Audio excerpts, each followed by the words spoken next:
At 33 years old, I learned my husband had filed a police report claiming I'd vanished on an Arizona hiking trip I never took, so a court would declare me legally dead and hand him my grandmother's trust. My name is Wilhelmina Ashgrove, and before this happened, I believed I understood the people I trusted and the life I had built. The trust administrator's assistant called just after 9 on a Thursday morning, while I was standing in my kitchen with my coffee going cold in my hand and my laptop open to a spreadsheet I had not been able to focus on for the past 20 minutes. At first, I assumed the call was routine. My grandmother's trust had always generated paperwork, confirmations, and occasional questions about annual statements. That was normal. What was not normal was the way the woman on the other end paused after I gave my name, then repeated the mailing address she had on file in a careful, professional voice. It was an address in Sedona, Arizona. I had never lived in Sedona. I had never even rented a house there.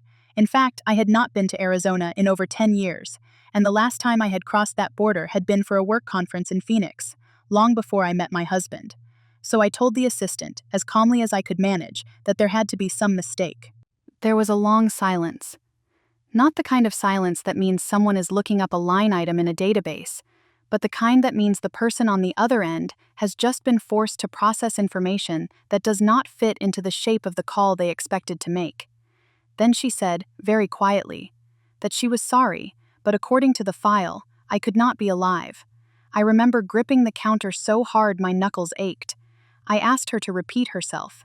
She apologized again and explained that my husband, Callum Bishop, had filed a petition 6 weeks earlier for a declaration of presumptive death. The petition was supported by a police report describing my disappearance during a solo hiking trip in the Superstition Mountains. I had never taken a solo hiking trip in the Superstition Mountains. I had never disappeared in Arizona. And I was standing in my own kitchen in Austin, Texas, very much alive. The worst part was not even the first shock. It was the second one. The cold, practical realization that my husband had not just lied. He had built a paper trail. He had opened a process. He had done enough work to make a trust administrator believe that I might be dead before I even knew my death was being discussed in any legal setting at all. I hung up on the assistant after getting the case number, the name of the county, and the date of filing. Then I sat down at the kitchen table, stared at the wood grain for a while, and tried to understand how a man I had shared a bed with for 2 years could do something that monstrous. I met Callum Bishop 2.5 years earlier at a fundraiser for a local art museum. He was the sort of man who seemed polished in a way that made other people lower their guard. He was attentive without seeming invasive. He remembered names. He asked follow-up questions. He had a calm voice and an easy smile, and he gave the impression that he listened carefully because he genuinely cared what people had to say. He found me near the silent auction table, where I was pretending to study a ceramic bowl I did not want to buy. "That piece is trying very hard to be more interesting than it is," he said. I laughed before I could stop myself. "You say that like you know something about ceramics." "I know something about people trying too hard," he said. "It's usually a sign they're nervous." I told him I was not nervous. He looked at my hand resting on the table, then at my face, then back to the bowl. "You're lying," he said, still smiling. "But that's all right, I am too. It should have been a warning. Instead, it felt like chemistry." We fell into one of those fast, efficient relationships that feels mature while it is happening because it never pauses long enough to force either person to inspect it too closely. He was good at appearing emotionally available without actually revealing much. I was still grieving the long, slow death of a relationship I had ended the year before, and Callum seemed to arrive in my life at precisely the moment when I wanted to believe that ease was the same thing as trust. We dated for 6 months before he proposed. My friends all had opinions, but none of them were loud enough to stop me from saying yes. He was charming to my parents, respectful to my coworkers, and oddly attentive around money in a way I interpreted as practical rather than curious. He offered to help coordinate the wedding because, as he said, "You already carry enough." He said that line often enough that it started to feel like a personality trait. At the time, I had a trust fund from my grandmother, Eleanor Ashgrove. She had been the type of woman who believed money should come with conditions because conditions forced character. She had built her own wealth from a small chain of pharmacies and spent the later years of her life making sure I would be protected rather than merely provided for. The trust was carefully structured. I could receive distributions for certain needs before 35, but the principal would fully vest when I reached that age. Until then, the trust was meant to preserve itself and not become easy prey for anyone else in my life. My grandmother had never liked impulsive men. She especially would not have liked Callum. There was one clause that I had once read and not thought much about because it seemed so far away, If I died before the trust vested, the remaining assets would pass immediately to my named contingent beneficiary, my husband. At the time, I had thought it was a standard safeguard. If something happened to me, it made sense that my spouse would be provided for. I had not yet learned that some men hear a provision like that and do not think, this protects the family. They think, this is mine if I can make her go away. When I married Callum, I did not expect to need suspicious instincts. Our life together looked normal from the outside. We bought a house in Austin with a backyard that needed work. We hosted dinner parties. We split errands. He sometimes brought me tea when I stayed late at my desk. I worked in operations for a healthcare consulting firm, which meant my days were packed with process, contracts, and people who needed calming. My evenings were supposed to be quieter. Instead, I started noticing tiny oddities that I dismissed, because they were small enough to seem accidental. Callum asked more questions about the trust than I liked. Not directly, not at first. He would frame things casually. Do you know when the principal becomes fully available? Does your attorney send statements? If something happened, who handles all that? I answered vaguely. I told myself he was merely curious because trust funds were confusing, and he wanted to understand our financial life. But the questions kept coming, and they had a precise quality to them. Not romantic curiosity, strategic curiosity. He also began nudging conversations toward travel. We should get away somewhere remote before the summer heat settles in, he said one night. Remote. Somewhere with trails. Sedona, maybe?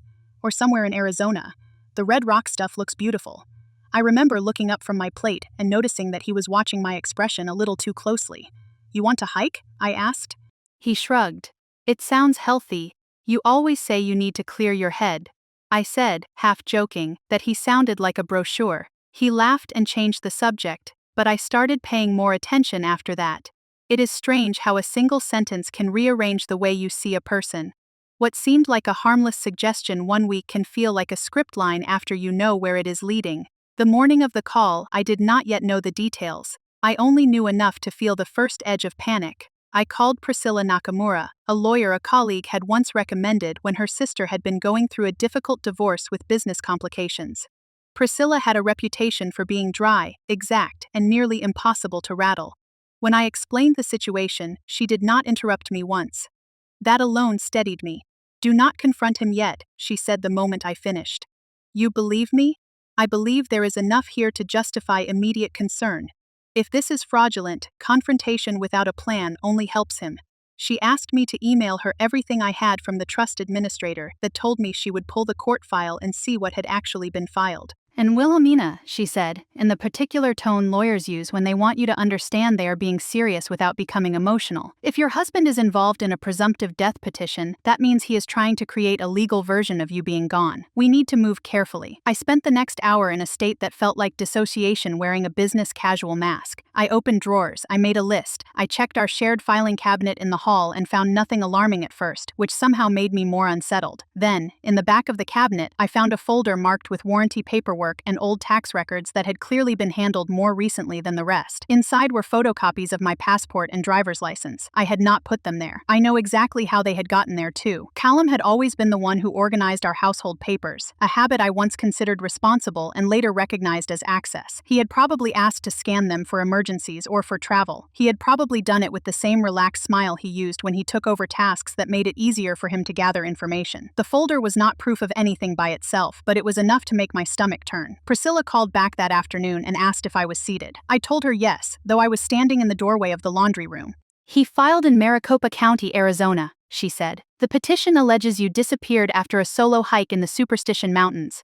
There is a police report attached. There is also a rental agreement for a vehicle in your name.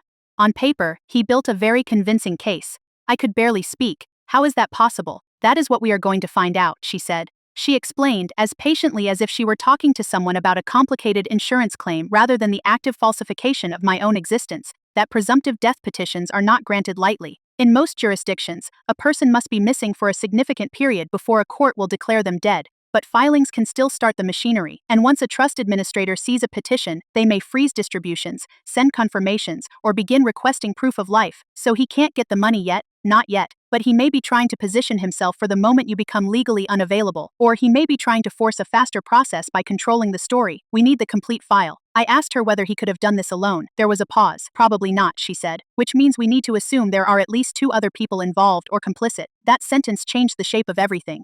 The next 2 days were an exercise in performing normalcy while my insides were collapsing. Callum came home from work and asked what I wanted for dinner. I said I had a headache. He kissed my forehead and told me to rest. I watched him move around the kitchen, opening cabinets, rinsing produce, acting like a husband who had not just attempted to create a legal death certificate for his wife. I was terrified to let him know I suspected anything, but I was also angry enough to notice how carefully he was watching me. It was subtle. He asked if I was eating. He asked if I had taken any calls. He asked whether my attorney friend from work had ever dealt with trust weirdness. He said trust weirdness with a little laugh, as if it were a joke rather than an inquiry. I told him no, and then I watched him relax by a millimeter. He had the kind of confidence that comes from assuming nobody around him is looking as closely as he is. That assumption is one of the most dangerous things a person can make. Priscilla obtained the court file within 48 hours. She sent me copies along with a note that said, in all caps, "Do not open this at work." I opened it at home in my office with the blinds closed. The petition was worse than I expected. There was the Arizona police report, which described me as missing after I had failed to return from a day hike. There was a statement from a supposed hiking companion who had seen me leave the trail alone. There was a rental agreement for an SUV booked in my name. There was also a credit card authorization form used to pay for gear, food, and a hotel room in Sedona. On paper, it made a neat little ghost. Except I had been in Austin every day during the period in question. I had been at work. I had attended a staff meeting. I had signed expense reports. I had ordered lunch from the same place I always ordered from when I was too busy to leave my desk. My digital life was not missing. My physical presence was not missing. The whole thing depended on a fabricated version of me moving through Arizona, just convincingly enough for a stranger to write down a report. That was the first time Priscilla used the phrase identity misuse. The words felt clinical for what was obviously a scam, but her precision helped. She did not let me sink into emotional interpretation without evidence. She wanted chronology, names, dates, and money trails. She put me in touch with a private investigator named Marisol Vance, a woman with a quiet voice and a habit of speaking only after she had already thought 3 steps ahead. Marisol arrived at my house carrying a notebook, 2 pens, and the expression of someone who had seen enough human greed to recognize its signature from a distance. "I'm going to ask you questions that may feel redundant," she said, settling at the edge of my dining table. "I do that because people who lie usually get lazy in the details. People telling the truth often remember things that seem irrelevant. The irrelevant parts are usually where the pattern is." She started with the obvious. When had Callum begun asking about the trust? Had he ever accessed my documents? Did he know my social security number? Had he ever pushed for joint accounts or access to my correspondence? I answered everything as carefully as I could, and as I spoke, I realized how often I had brushed off things that should not have been brushed off. He had once offered to keep our passports in the safe for convenience. He had recently asked to update the household emergency binder. He had suggested, a few months earlier, that we should each make sure the other had access to all our important files in case of an accident. At the time, those requests had sounded mature. Now they sounded like rehearsal. Marisol spent the next month tracing the scheme backward. She discovered that Callum had not just pulled the Arizona filing out of thin air. He had built it step by step, using my passport and driver's license copies, a car rental under my identity, and a witness statement from a woman who had been paid a small amount to say she had seen me start a trail alone. That woman had no idea at first why she was being paid. According to Marisol, she had answered an ad for outdoor survey assistance and thought she was helping with some kind of travel-related market research. People like Callum rely on that kind of ignorance. He had also used a document specialist he found through an online forum that traded in euphemisms and coded language. The forum pretended to be about identity verification services, but what it actually catered to was the creation of convincing paperwork for people who wanted to bypass ordinary safeguards. Marisol documented every step. She found emails. She found payment notes hidden under bland labels. She found a cryptocurrency exchange account used to move money in ways that made tracing slower, but not impossible. The total came to just over $11,000. That number made me sick for a reason I did not expect. It was not just the amount. It was the triviality of it. $11,000 was not a grand criminal enterprise number. It was a credit card number. It was a month of rent in some cities. It was a sum a desperate man might scrape together through lies, loans, and hidden transfers if he believed the payoff would be much larger. And in this case, the payoff would have been my entire trust. My grandmother had spent years building that trust. It was not just money. It was her caution, her discipline, her last gift to me.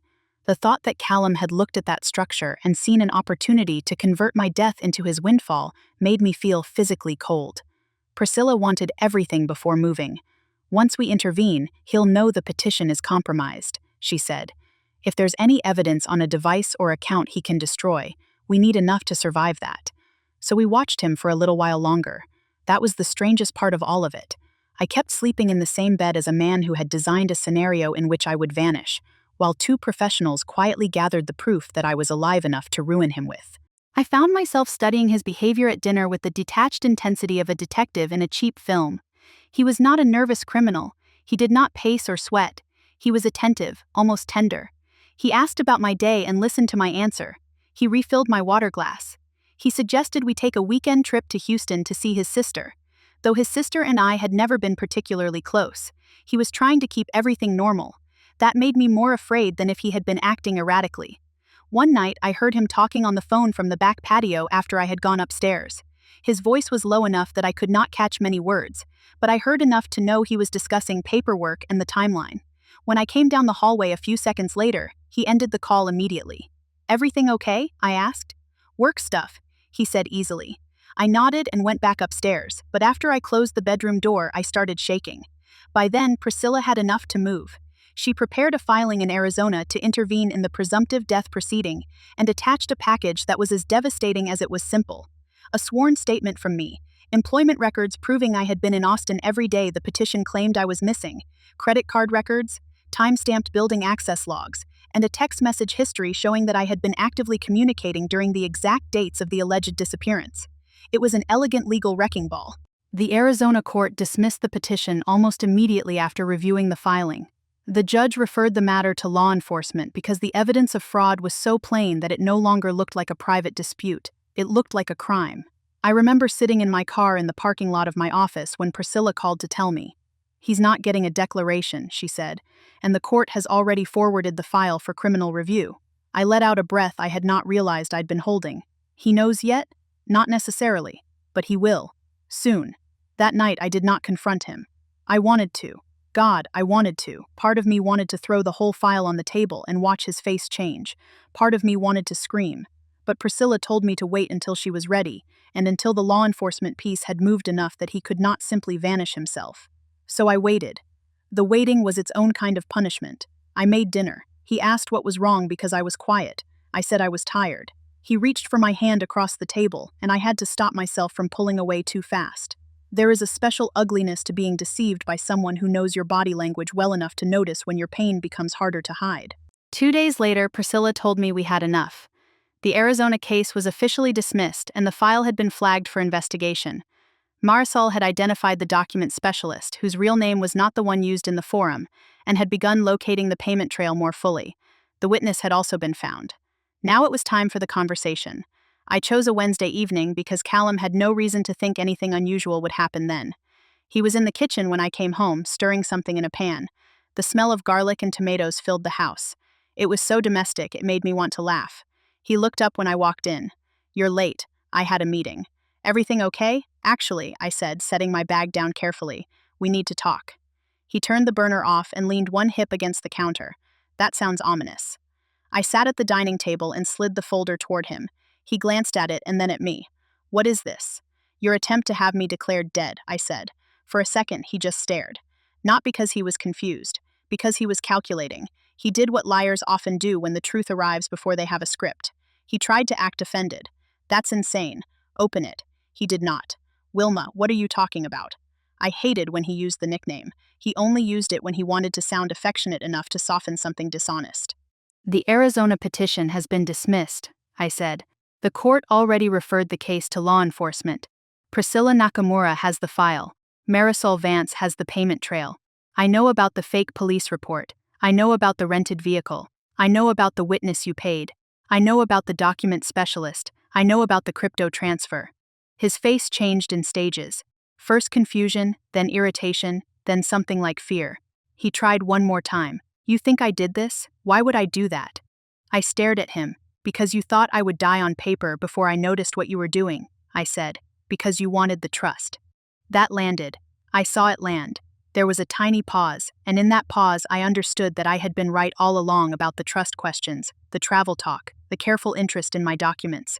None of it had been random. He had been working backward from my grandmother's claws and trying to solve the problem of waiting. He set the folder down as if it had burned him. For a while, he kept his mouth open slightly, like a man trying to find a sentence that could rebuild the room around him. Then he exhaled and said, too softly, "You were never supposed to find out like this." The words were so revealing that I almost laughed. "So you did do it." He dragged a hand over his face. The performance was gone now. What remained was the ugly, practical resentment underneath it. I saw it in his eyes when he looked at me next. "I didn't want to hurt you," he said. "You filed a false report saying I disappeared in another state. It was a legal thing." "A legal thing?" He flinched as if the words had sounded better in his head. What he said next was worse than a simple denial. It was a rationalization, which is the form selfishness takes when it wants to look intelligent. He told me the marriage had felt hollow for months. He told me he had grown tired of waiting. He told me that once he saw how much the trust would mean after my death, he started to think the whole situation was unfair to him.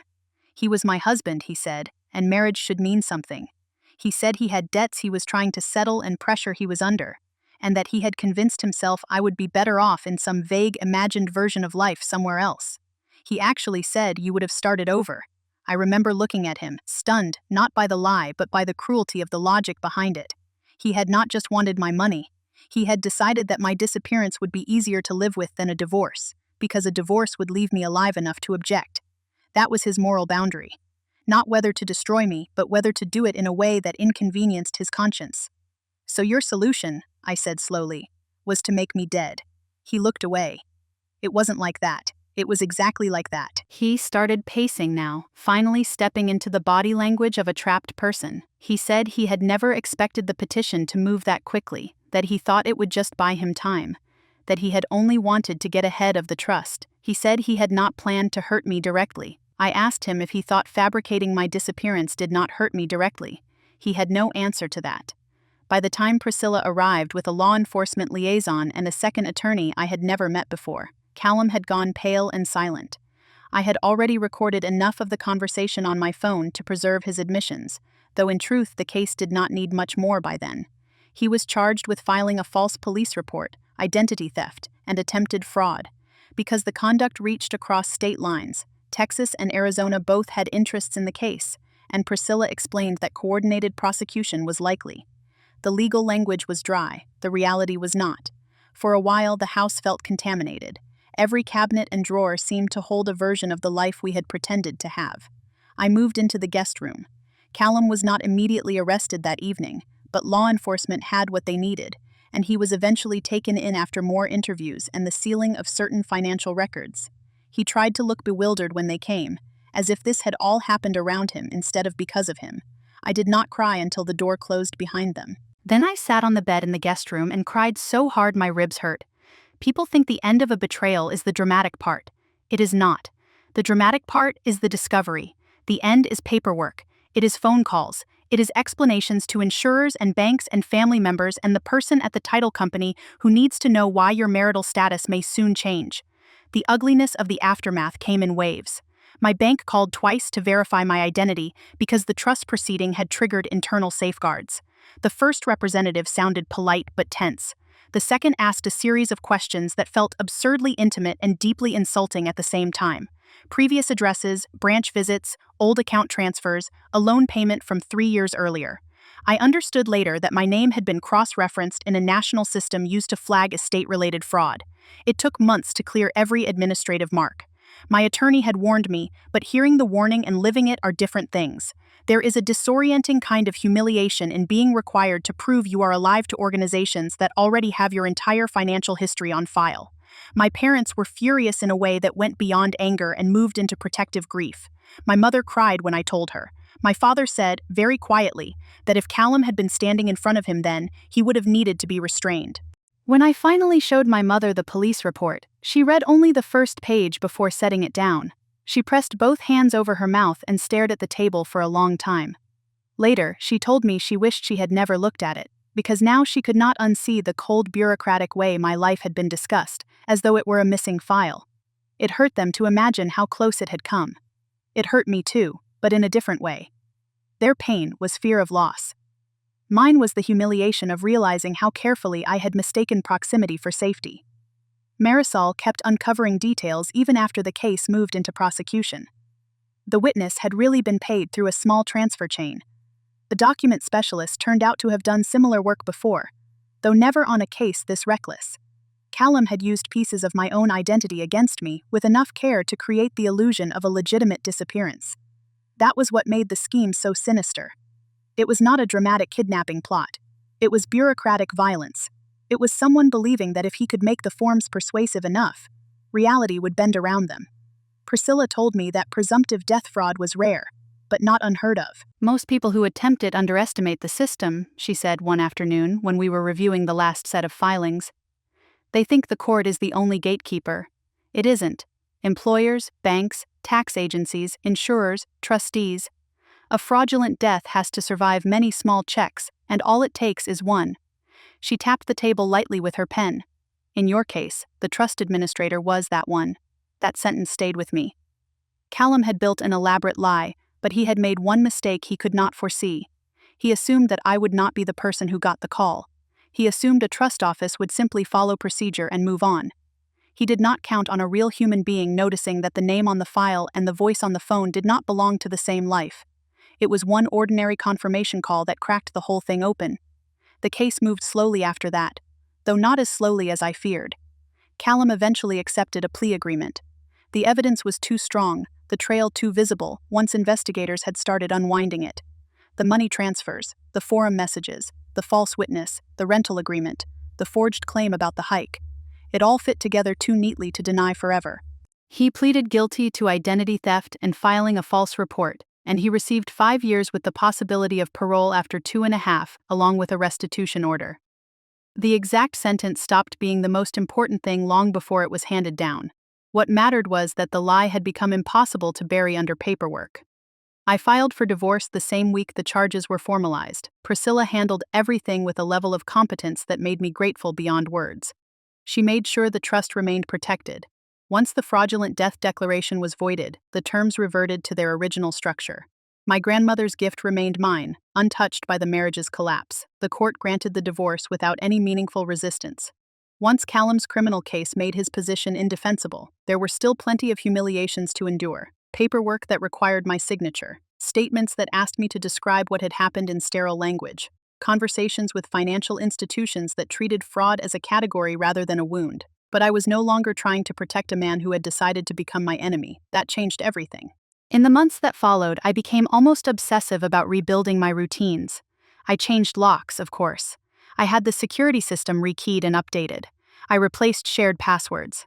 I got a new safe deposit box. I met with my therapist more often than I had in the past. I learned how long the body can stay startled after the threat has technically passed. I also learned that the mind keeps trying to negotiate with betrayal. At odd moments, I would remember a line from dinner months earlier and wonder how much of our life had been performance: the grocery lists, the dog-eared cookbook on the counter, the trip we took to San Antonio that spring where he held my hand while we crossed the Riverwalk Bridge. Was any of it real? Or was it all just staging around the eventual theft? The honest answer, I think, is both. Some moments were probably genuine. That is what makes it harder. It is easier to survive pure villainy than mixed motives. A man like Callum can love parts of a life and still destroy the person living it if he thinks the reward is worth the cost. I did not want to become defined only by what happened to me, so I kept working, kept meeting friends, kept going to family dinners, even when I felt brittle. But there were days when the simplest things reminded me that my life had nearly been converted into a legal fiction. A call from an unknown number made my stomach clench. A message about travel insurance made me angry. Someone mentioning Arizona made me go quiet for half a minute before I could answer. My parents invited me over for dinner almost every Sunday during the worst stretch. My mother stopped asking whether I was sleeping well and just started putting extra food on my plate. My father, who is not a man of dramatic speeches, told me one evening that he was proud of how I had handled myself, which nearly made me cry again, because what I had really done was remain alive long enough for the truth truth to catch up. Priscilla kept checking in until the case was fully closed. One afternoon, after everything was nearly settled, she sat across from me in her office and said he thought the clock was on his side. I looked at the stack of closed files on her desk. Wasn't it? She gave a small, dry smile. Not when the person you are trying to bury is also the person whose existence keeps turning up in payroll systems, medical records, bank metadata, and a trust office's callback list. That made me laugh for the first time in weeks. She leaned back in her chair. That is the thing people like him never understand. A lie at this scale is never one document. It is dozens of documents. It is every system a person touches. You do not disappear from modern life cleanly. That was the closest thing to a lesson in the whole ordeal, and not a comforting one so much as a practical one. If anything, the experience taught me how much of a person's identity exists in places they never look. Tax records, insurance profiles, vendor portals, employment logs, trust administration files.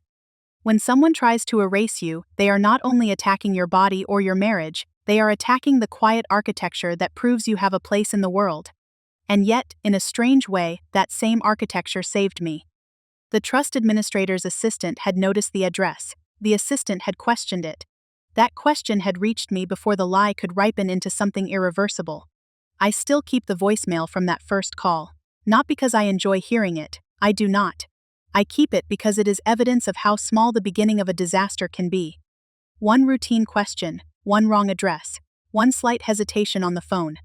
That was all it took to expose a husband who thought he could turn my death into his inheritance. Sometimes I wonder what Callum told himself as he built the scheme. Whether he thought I was naive. Whether he thought the trust would make him rich enough to justify the risk. Whether he believed I would not fight back because I had not seen the danger soon enough. Maybe he told himself that the paperwork would be enough. Maybe he thought love had already weakened me. Maybe he simply mistook patience for blindness. Whatever he believed, he was wrong. By the time my trust fully vested, 18 months later, the whole thing felt almost surreal in retrospect. I went to my attorney's office alone, walked in under my own name, and signed the final paperwork myself. There was a calm satisfaction in that moment that I cannot describe without sounding melodramatic. It was not triumph, exactly. It was restoration. My grandmother's trust had been designed to protect me, and in the end it had done exactly that. Not because the law is always wise, and not because all institutions are reliable, but because enough ordinary people noticed when something did not fit. A trust assistant, a lawyer, an investigator, a court clerk, a judge willing to stop and look closely. That chain of attention saved me from becoming a dead woman on paper. I think about my grandmother sometimes and what she would have said if she had lived to see this. She never trusted men who wanted speed without substance. She believed that real character shows up in what people are willing to wait for. If she had known Callum, I suspect she would have disliked him instantly. Not because of one dramatic flaw, but because she would have sensed the hunger underneath the polish. She would have hated the idea that he tried to use the exact provision she put in place to make me safe. And she would have been furious that he thought my disappearance would be easier than my choice. As for me, I learned something I did not want to learn. I learned that marriage can hide alarming things. I learned that charm is not protection. I learned that someone can sleep beside you and still be building a case against your existence. I learned that the moment you decide something feels off, it is worth examining, because ordinary life can change into an emergency while you are still telling yourself not to be rude. I also learned that survival sometimes begins with a stranger reading back the wrong address. If that assistant had not asked me to confirm it, if she had not paused, if I had not had the lawyer's number handy, if Priscilla had not been as exacting as she was, Callum's lie might have gone further. It might have taken longer to unwind. It might have reached a point where I was forced to fight from much further back, but it did not. I was here. I am here. And every so often, when I need reminding that reality can still interrupt a well-made lie, I listen to that voicemail and let the wrong address echo through the kitchen. It is a strange habit, maybe, but it keeps me grounded in the simplest truth of all. I am not dead. I was not missing. I was not lost in the superstition mountains. And the man who thought he could make me vanish on paper is the one who ended up trapped in the consequences of his own story. He believed 18 months was enough time for me to remain unaware of what he had done. He was wrong about that too. Thank you for listening to my story.